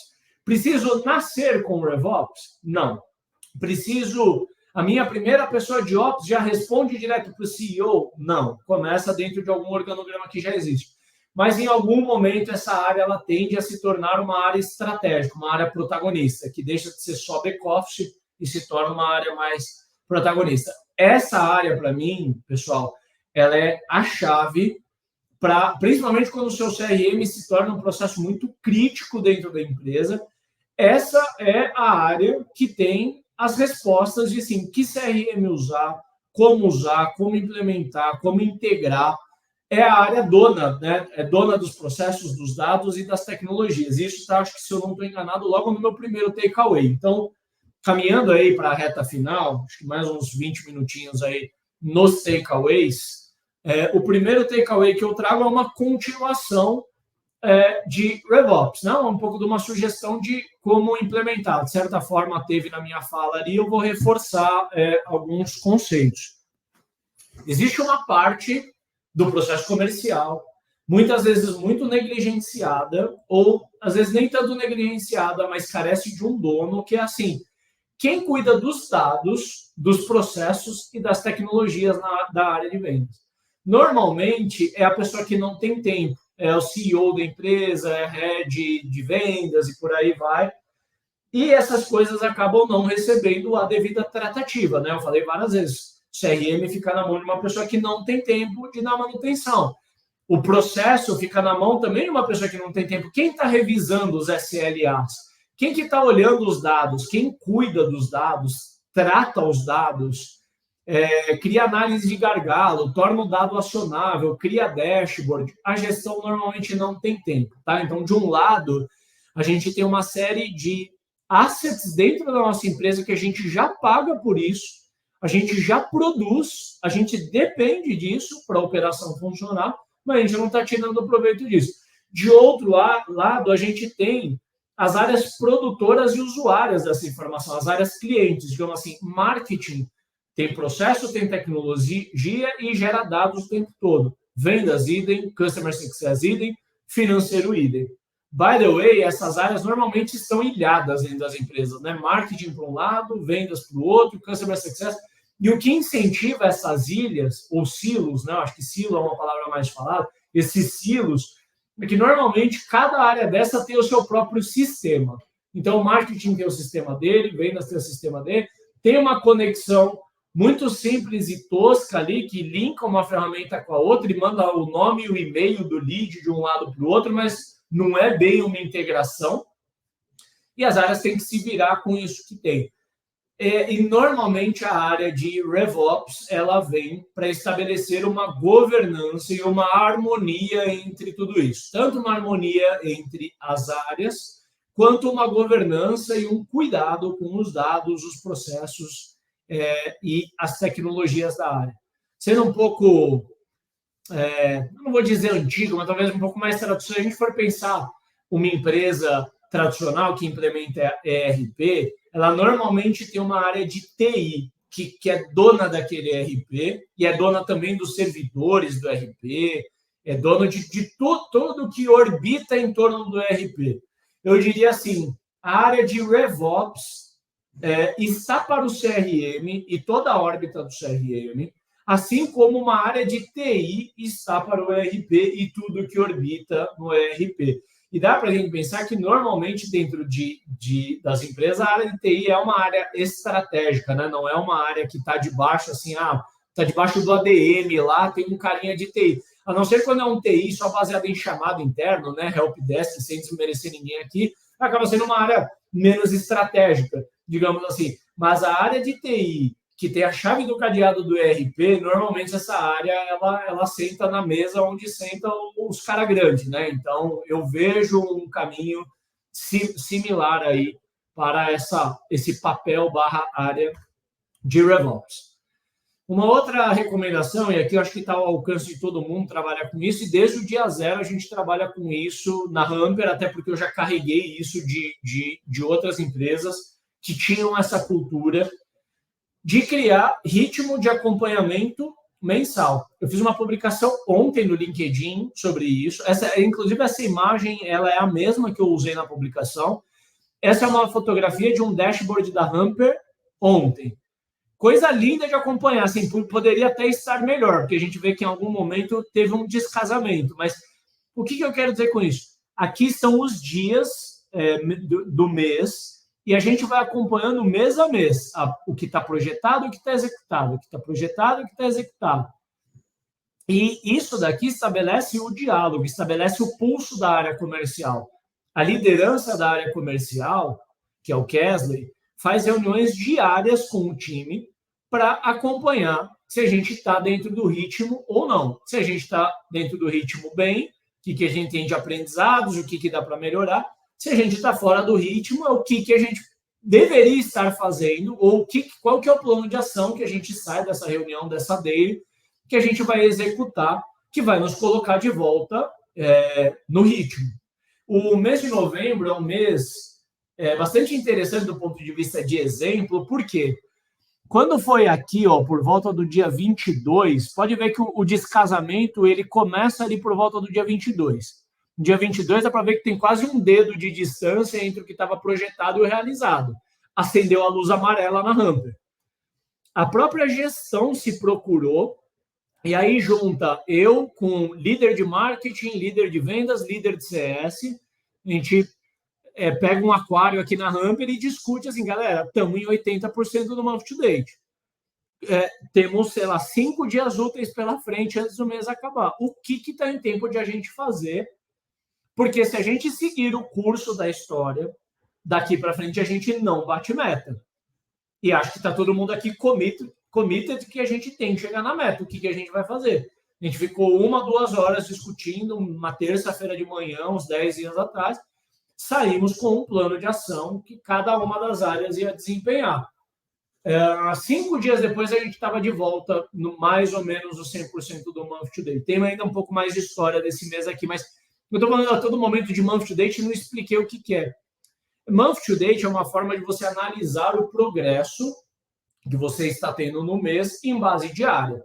Então, para dar um exemplo bem fácil de calcular, se eu tenho que vender 100 mil reais no mês, na metade do mês eu já deveria ter vendido 50 mil reais. Se eu vendi só 40 mil reais, mas o meu plano presume que eu deveria ter vendido 50, eu estou em 80% do month to date. quanto antes eu corrigir a rota, melhor. E a provocação do meu post de LinkedIn é: como que eu faço para bater a meta no último dia do mês? Eu construo a minha meta ao longo de todo o mês. A gente brinca muito aqui na Hamper. Brinca não, fala sério. Todo dia a gente tem que vender, todo dia a gente progredir. A Hamper é uma operação intensiva, né? Tem muito volume. Todo dia a gente gera lead, todo dia a gente faz demo, todo dia tem que colocar venda para dentro. Se a gente gera lead todo dia faz demo, todo dia manda proposta, só fecha no último dia do mês, não faz sentido nenhum. Só que o time acomodar, não gosto do termo acomodar, porque ele é um pouco pejorativo, tá? Mas vou pedir licença para usar. O time acomoda e vira um hábito péssimo deixar para bater a meta no último dia do mês. Isso é falta de gestão e isso é falta de boas práticas de CRM. Se você usa aquele dashboard que eu mostrei há uns 30 minutos atrás, que você cria o pulso da sua equipe, o ritmo, pinta de amarelo e de vermelho onde tem gargalo, você põe o dedo no pulso da operação o tempo todo, você sente. Quando tem um desvio, você age.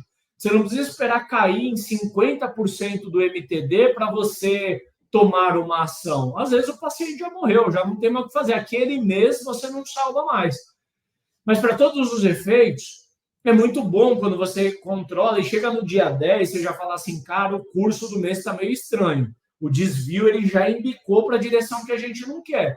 A gente ainda tem 20 dias para tentar salvar o mês e ter esse acompanhamento é transformador. Assim, a gente já cansou de salvar meses meio catastróficos aqui na Hamper, porque a gente conseguiu discutir o Month to Date, sair com um bom plano de ação e mudamos o curso da história a partir dali.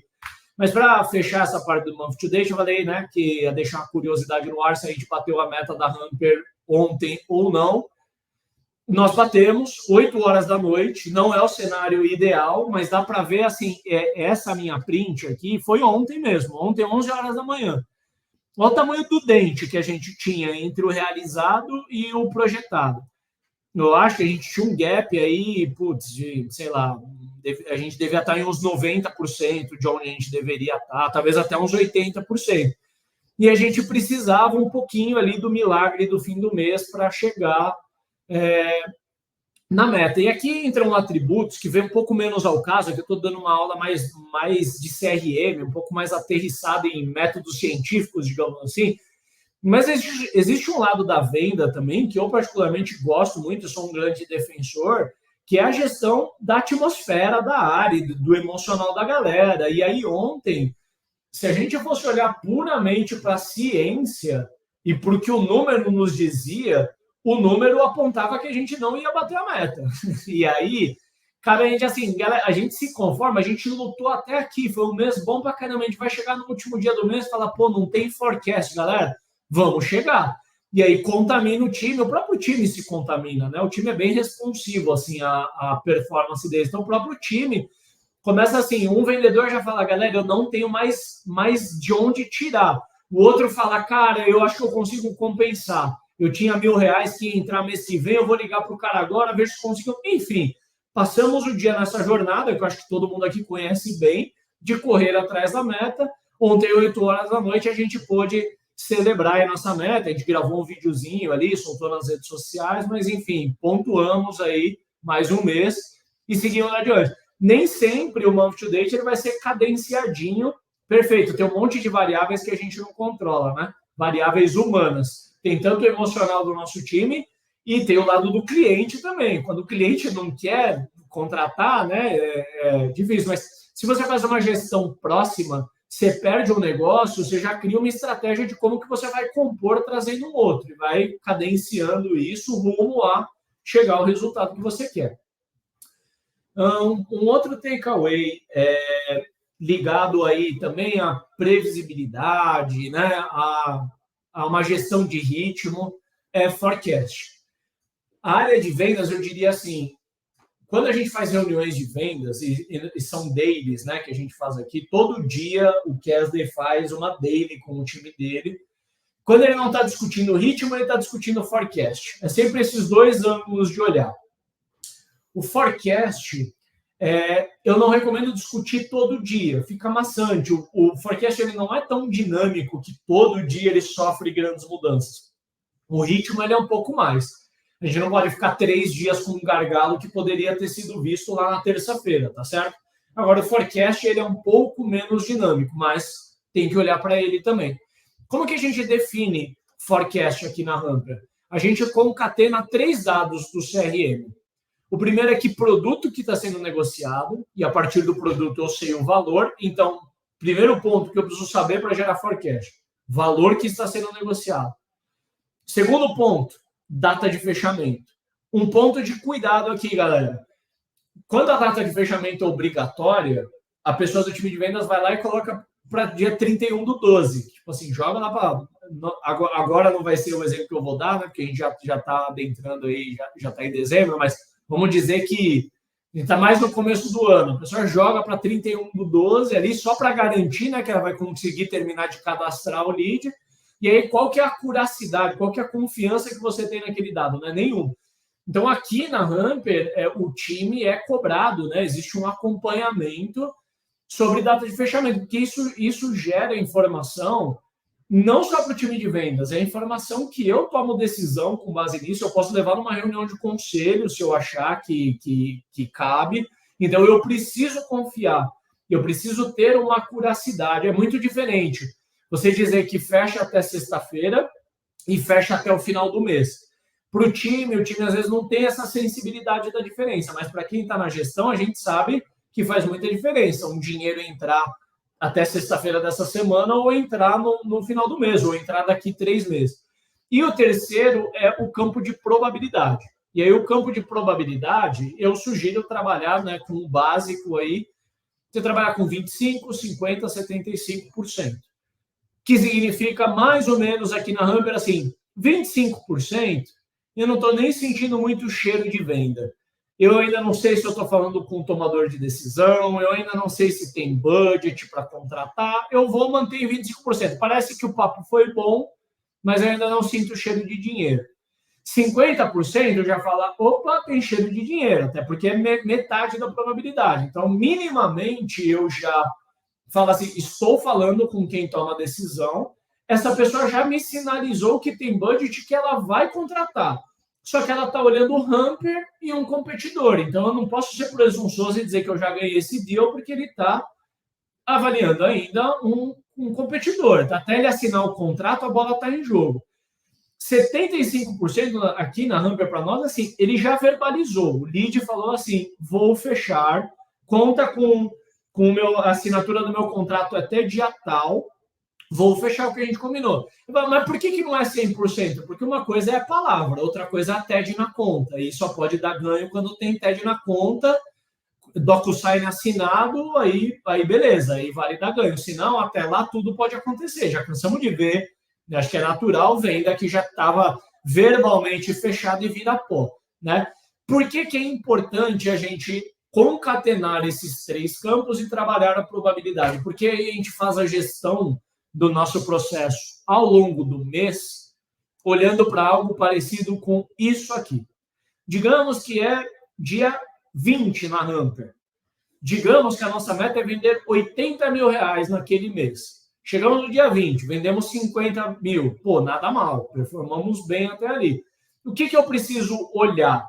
Quanto que eu tenho ainda de forecast, para ver se o que eu tenho preenche o delta, né, para os 80 mil. O que deixa a gente desesperado? Se eu já vendi 50, mas o meu forecast só me diz que eu tenho 10 mil para entrar, eu já falo assim, cara, eu preciso de um milagre para bater meta aqui. Mas, via de regra, é esperado, né, que em forecast a gente tenha o delta ali para preencher o que ainda falta para chegar na meta. A boa notícia é que, se não tiver, muitas vezes a bola ainda está em jogo, dá tempo de construir forecast. Analisar forecast vai engatilhar várias tomadas de decisão. Quando eu olho para forecast, primeiro eu olho assim, o número que nós temos é suficiente? Se sim, a tomada de decisão já vai arrumar para um outro lado. Tem que investigar mais as probabilidades, que deals que estão sendo tratados. Mas, às vezes, a análise aponta assim, não temos forecast. E aí, a tomada de decisão que vai engatilhar a partir daí é o que nós vamos fazer para construir forecast daqui para frente, para a gente aumentar a nossa chance de bater a nossa meta. E o forecast ele é composto por todas as oportunidades que estão em negociação até aquela data de fechamento. Forecast é uma coisa móvel, né, galera? Você pode falar assim, qual que é o forecast que eu tenho para a semana que vem, qual que é o forecast que eu tenho para dezembro, ou qual que é o forecast que eu tenho para o ano todo. Eu posso olhar o mesmo bicho de vários ângulos diferentes, tá bom? Então, assumindo assim, eu estou fazendo uma visão de forecast para o mês. Aqui, a minha meta é 80 mil, ela serve para o mês. Então, eu estou olhando tudo que eu tenho para entrar dentro daquele mês, com base na data de fechamento marcada no CRM. O que eu vou fazer? Eu vou pegar o total de oportunidades que eu tenho com aquela data de fechamento, concatenar com a probabilidade e aí eu chego no valor ponderado.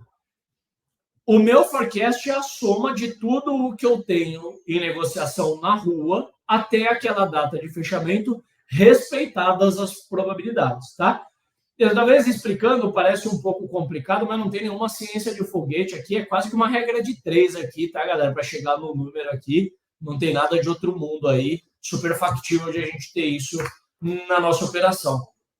E como uma última dica, de certa forma isso já teve presente, desconsiderem aí a carinha de jabá, eu já brinquei isso em outras aulas, né? Grande parte de quem está aqui já é cliente da Humper, então não tem grandes interesses em gerar venda, mas assim, aqui é só um exemplo de como isso pode ser trabalhado. Poderia ter outras ferramentas, pode ser o teu Humper Prospect integrado ao teu Pipe Drive, por exemplo, eu poderia trocar o stack todo aqui que não tem problema.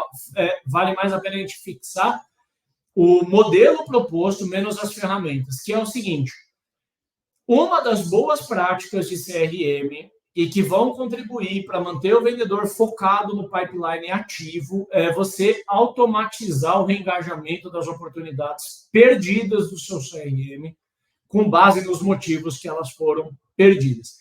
O que acontece na maioria das empresas? Gero 100 leads por mês, desses 100, 10 eu fecho em venda, 90% eu jogo fora todo mês. Tá errado jogar fora? Não, não tá. Se o lead não vai fechar, não tem por que ele ficar ali no CRM. Mas pensa que todo mês a gente comprou aqueles 90 leads, grande parte estava qualificado e uma parte não fechou por alguma razão, às vezes por timing, achou o preço caro, fechou com outro concorrente. Mas se ele achou o preço caro ou fechou com um concorrente, pode ser que se daqui 6 meses eu falar com ele de novo, ele já mudou de ideia. Às vezes era caro para ele naquela época, agora não é mais.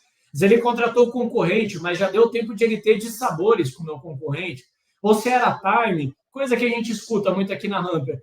Putz, eu vou contratar a solução de vocês, mas eu ainda estou recrutando vendedores, deixa eu terminar de arrumar o meu time e aí eu contrato. Beleza.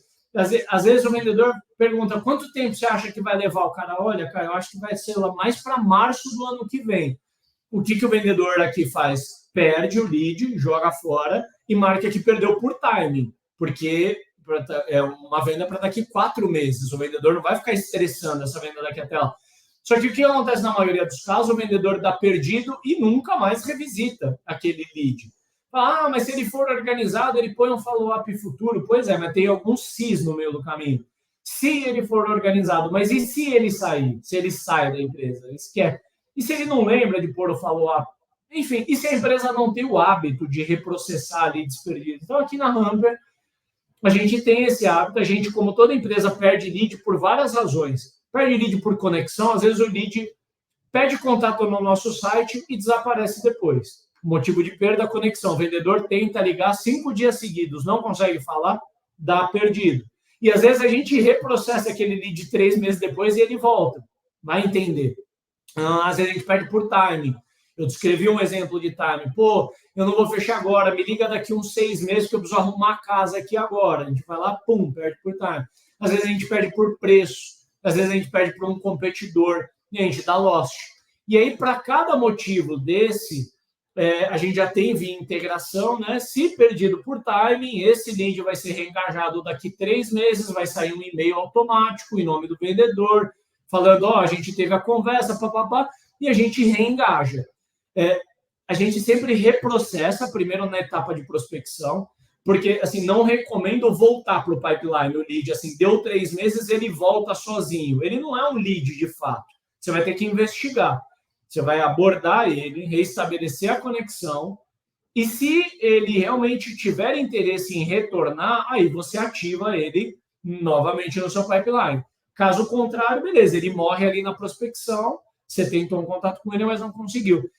Isso daqui resolve vários problemas, tá? Eu comento bastante na aula de inbound e na aula de outbound, trazendo ângulos diferentes, mas sobre o ouro escondido que existe em oportunidade de reprocessamento de refúgio, né?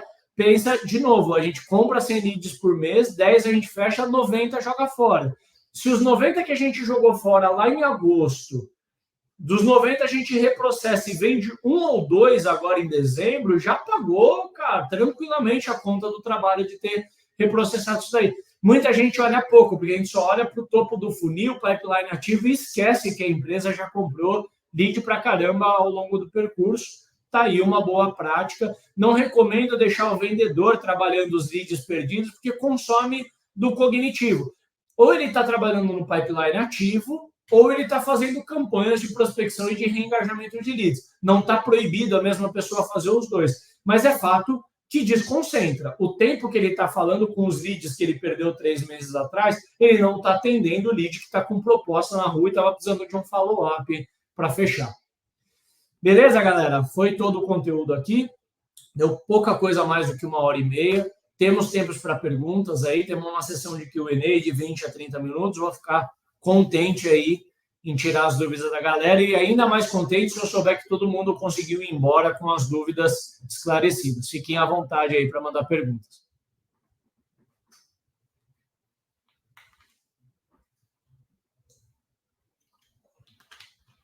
Vamos lá, primeira pergunta. Pode explicar como é feito o cálculo de previsibilidade de forecast? Vamos lá. Talvez fique um pouco repetitivo. Aqui eu vou aproveitar que o slide está próximo aqui. Vamos lá. O forecast ele é composto por 3 variáveis, né? A probabilidade, a data de fechamento e o valor que está sendo negociado. Quando eu trago, eu vou ter várias oportunidades na rua. Eu quero saber qual que é a minha previsão do que eu tenho que estar na rua para fechar ainda em dezembro. Beleza. Eu filtro no meu forecast assim, tudo que tem data de fechamento para dezembro. Pum, tenho a resposta. Só que eu não posso contar que tudo que está em aberto com previsão para fechar em dezembro vai realmente fechar em dezembro. Porque tem variáveis que eu não controlo. O lead pode sumir, pode mudar de ideia, qualquer coisa assim. Aí é que entra a probabilidade. Eu tinha explicado a probabilidade. Cada empresa pode definir os seus critérios. Eu expliquei um pouco aqui na Hamper, né? Eu trabalho com 25, 50, 95. Mais recentemente, o Kesley ele implementou 90%. 90% é quando já mandou o contrato, está só esperando assinar. Enquanto não assinou o contrato, ainda pode dar errado, infelizmente, né? E aí a gente concatena o valor total que eu tenho na rua versus a probabilidade de cada deal, tá? E aí a gente chega no valor total que a gente tem em forecast. Isso gera uma previsibilidade absurda, porque, como eu falei, a gente não pode gerir a área de venda só olhando para o retrovisor. Se eu estou no meio do mês e eu vendi 50 mil, eu preciso saber que nível de preocupado eu tenho que ficar. Ter vendido 50 mil pode ser muito bom ou pode ser muito ruim. Pode ser muito bom se eu vendi 50 mil e ainda tenho um potencial de vender mais 50 mil. Pode ser muito ruim se eu vendi os 50 mil no meio do mês e aqueles 50 mil era tudo o que eu tinha para vender no mês, tá certo? Então, assim, acompanhar a forecast é muito mais margem de manejo para a gente ver se a gente vai ter insumo suficiente para chegar no final do mês com a meta batida. E se não, quais são as ações que a gente vai fazer para mudar o curso da história.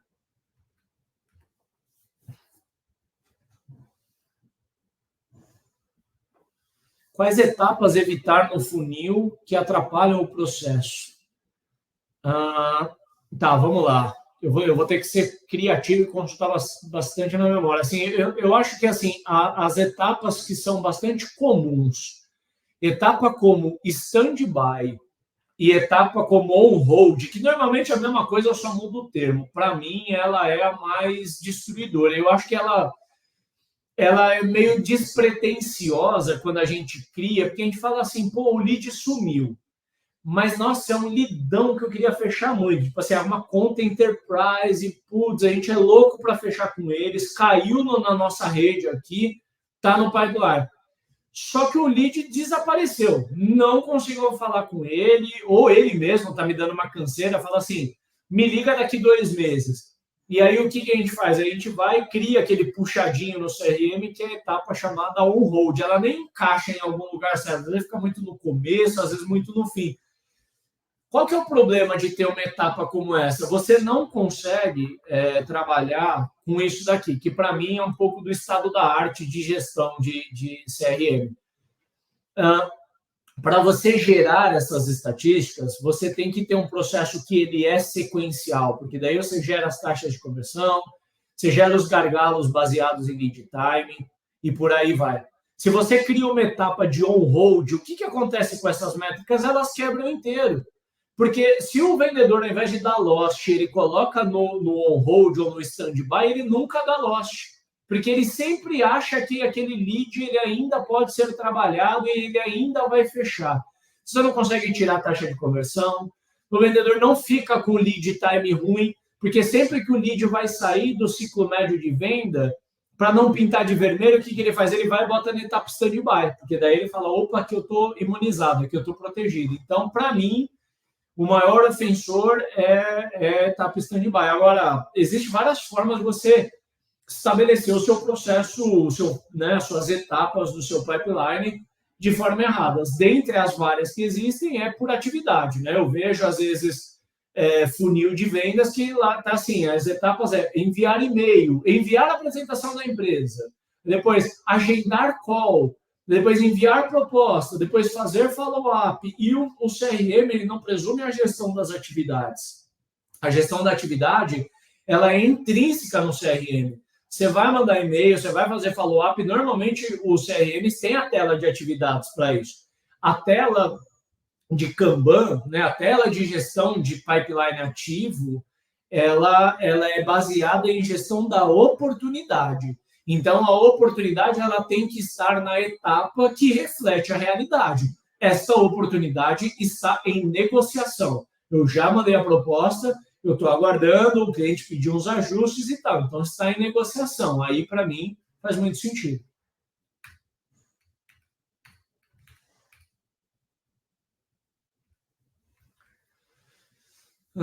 Vamos lá. Quais são as principais métricas do CRM que vocês consideram importantes? Cara, de certa forma, eu vou me apoiar de novo. Assim, como eu falo, assim, eu sou bastante apaixonado nesse modelinho de dashboard aqui. Eu acho que quando o assunto é métricas, menos é mais, tá, galera? Não é porque a gente consegue extrair dados de todos os jeitos que a gente vai realmente usar. Eu vejo, às vezes, dashboard que tem 18 telas, e como eu falei, né, tem um monte de gráfico pizza, um monte de gráfico em barra, colore, aqueles gráficos de dispersão, gráfico de bola. É super legal, super bonito. Quando passa um cliente no escritório, olha o monitor e fala, nossa, legal, né? Parece super sofisticado quando a gente tem esse tipo de coisa, mas se não é acionável para o time, o que é um bom dashboard? É o dashboard que na hora que o vendedor pegou uma xícara de café, ele está voltando para a mesa dele, ele bate o olho e ele vê um gargalo dele. E aí ele fala, opa, eu preciso agir nisso daqui.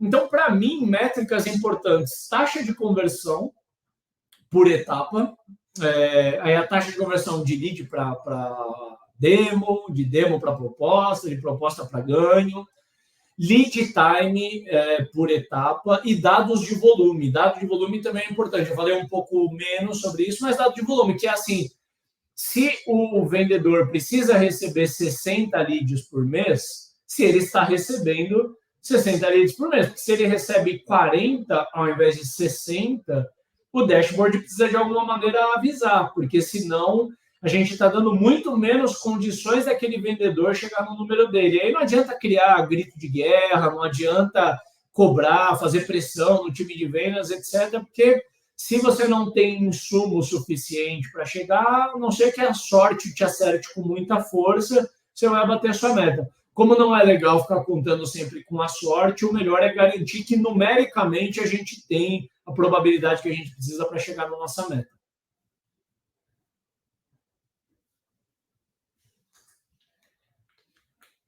Mais perguntas, galera?